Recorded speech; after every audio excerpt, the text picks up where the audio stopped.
It's May 20th, 2014, current time 10:53 GMT. Jay Meisler here with the Daily Forex Trading Outlook. Question a lot of people seem to be asking today is what's holding up the euro dollar? You know, there's always the suspicion of an invisible hand, meaning some flow, some central bank that has bids for it, that is keep preventing it from doing what it normally would do. It probably run into the 135s anticipation of the ECB easing rate policy and cutting rates in early June.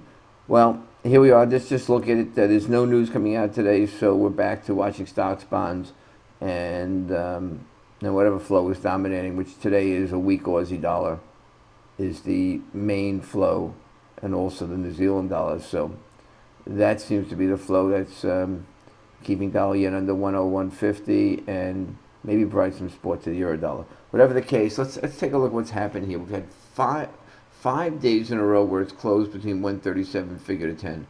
I mean, that's extraordinary. We had a period of several weeks back where we closed for several weeks between 138 figure to 20, but this is 137 figure to 10 in a market that should be going down. You tell me. It's also the 137 level has printed or traded 6 days in a row, including today.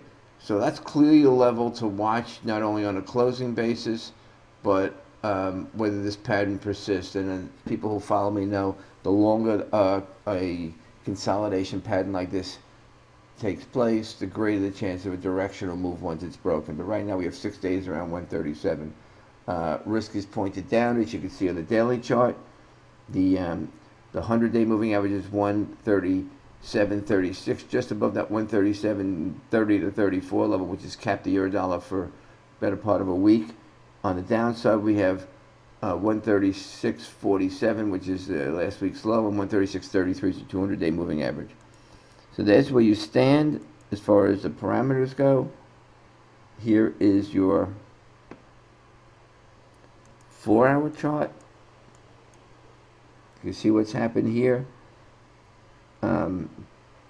This was the that range that I pointed out, that 136.85 to 90 to 137.30 to 35 range. We got briefly below it today, down to 136.78, but we're back in it again. Same to the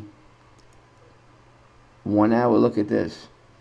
You know, that brief thing here, brief break here, slight break here, but basically the range has been 139.30 to 36.90 to 137.30. The euro blew a chance yesterday to take out what should have been stops above 137.30, 35 or so. It was repelled, and thus the focus stays on 137. So overall, the risk is pointed down. What we do know, there's a limited upside for the euro ahead of the ECB meeting in early June, and also the key level is June 2nd when the ECB flash inflation comes out.